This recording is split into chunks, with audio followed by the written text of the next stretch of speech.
दरअसल क्या है कि हरियाणा के आदमी को इतनी मस्ती मिल जाए बस वो पर्याप्त है जी। हमारे यहाँ तो हर संबंध हास्य रस में है ना जी। अच्छा, ये हरियाणा के ही बाप बेटे का संवाद हो सकता है। वो बाप ने बेटे से पूछा भाई तेरा रिजल्ट क्या रहा। अच्छा। बोला जी हमारा जो प्रिंसिपल है ना उसका छोरा फेल हो गया। अरे बोले मैं तेरा रिजल्ट पूछ रहा हूँ। बोला जी गांव का सरपंच है ना उसका छोरा ही फेल हो गया। अच्छा।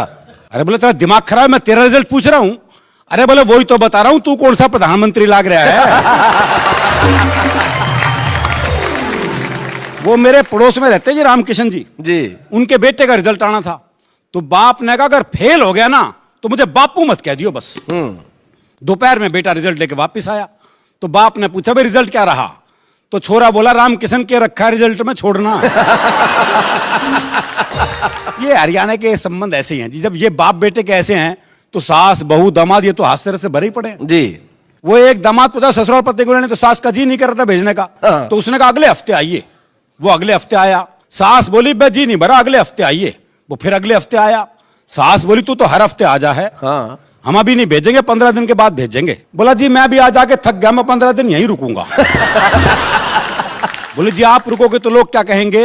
बोले क्यों, थारी छोरी हमारे यहाँ 6 महीने रुकी। सही बात है। बोले जी वो तो आपके यहाँ ब्याही गई है। तो बोले मैं कह रहा फूका गया हूं।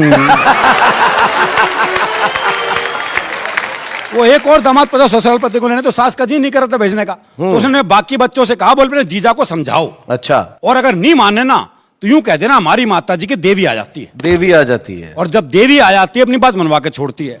बालक पहुंच गए, बोले जी आज अभी नहीं भेजेंगे। बोले लेके जाऊंगा। बोला ऐसा हमारी माता जी की देवी आ जाती है और जब देवी आ जाती है अपनी बात मनवा के छोड़ती है।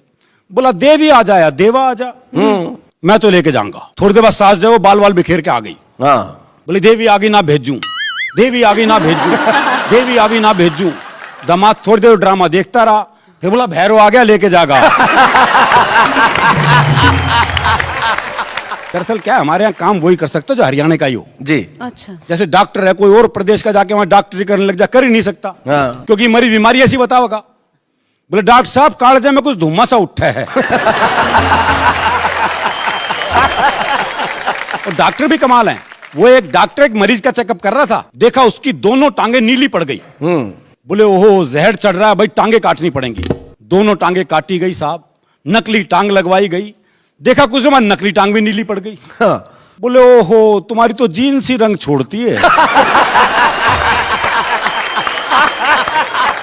वो एक आदमी का मुकदमा चल रहा था तो भाई ने अपना वकील नहीं किया। अच्छा। बोले अपनी वकालत खुद ही करूंगा। अब बोला जज साहब हमारे बीच में झगड़ा हो गया कसूत्ता। अब जज की कुछ समझ में नहीं आया। बोले भाई तुम क्या कह रहे हो, मेरी समझ में नहीं आ रहा, तुम अपने लिए कोई वकील कर लो। है बोले समझ में तेरे नहीं आ रहा और वकील मैं कर लूं। तो ये हरियाणा की अलग मस्ती है जी। आइए मस्ती से कविता की ओर चलते हैं जी। एक कविता आपको सुनाता हूं। युद्ध से मैंने एक हास्य की कविता निकाली है। युद्ध वीर रस का विषय है या करुण रस का, लेकिन मैंने कोशिश की उसमें से हास्य रस निकालने की। सीमा पर जैसी छिड़ी लड़ाई, देशभक्ति की भावना सब में उमड़ आई।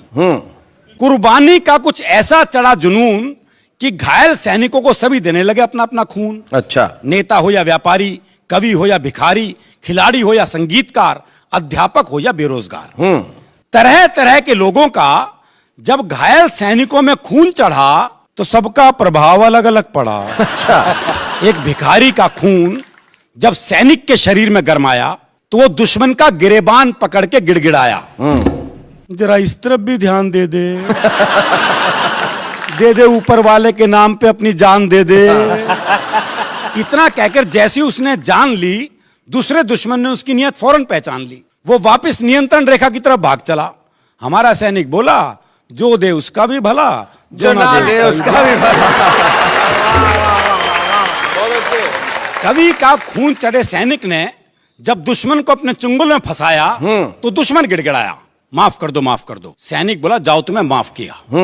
इतना कह के पहले तो उसने बंदूक की नाल साफ करने वाले ब्रश से दुश्मन का कान साफ किया। अच्छा। फिर अपनी कविताओं का बारूदी पुलिंदा बंदूक की जगह अपनी जुबान में भरा। अच्छा। और दाग दिए 12 दोहे 24 कविताएं और 36 चौपाई। और दाग दिए 12 दोहे 24 कविताएं और 36 चौपाई। और जब तक उसके प्राण नहीं निकले उससे तालियां बजवाई। अध्यापक के खून वाला सैनिक निहत्था दुश्मन के बंकर में आया, एक का कान मरोड़ते हुए गुर्राया। अच्छा, मेरे पीरियड में आधी क्लास भाग गई। सुनो, ये बंदूक यहां से हटाओ, जाओ किसी पेड़ पर से एक मोटी डंडी तोड़ कर लाओ। पूरी चोटी पर उधम मचा रखा है, फौरन मुर्गा बन जाओ। और मुर्गा बने बने ही अपने खून से 40 बार जय हिंद लिखकर दिखलाओ। क्या बात। तुम्हें बंदूक में ना गोली भरनी आती है, ना चलानी आती है। कुछ दिन मेरे घर ट्यूशन पढ़ने आओ। एक फिल्म अभिनेता का खून चढ़े सैनिक से अफसर ने कहा निशाना लगाओ। सैनिक बोला पहले कैमरामैन बुलाओ, अच्छा, और लाइट जलवाओ। हाँ। अफसर बोला लाइट जलवा के मरवाएगा? तो सैनिक बोला मुझे मरने का डर मत दिखाओ, ये काम मैं पहले भी कर चुका हूं। अच्छा, अब से पहले 15 फिल्मों में 50 बार मर चुका हूं। अच्छा। अफसर चौंका, 15 फिल्मों में 50 बार? ऐसा तूने क्या करा था? सैनिक बोला क्यों, रीटेक में क्या तेरा बाप मरा था?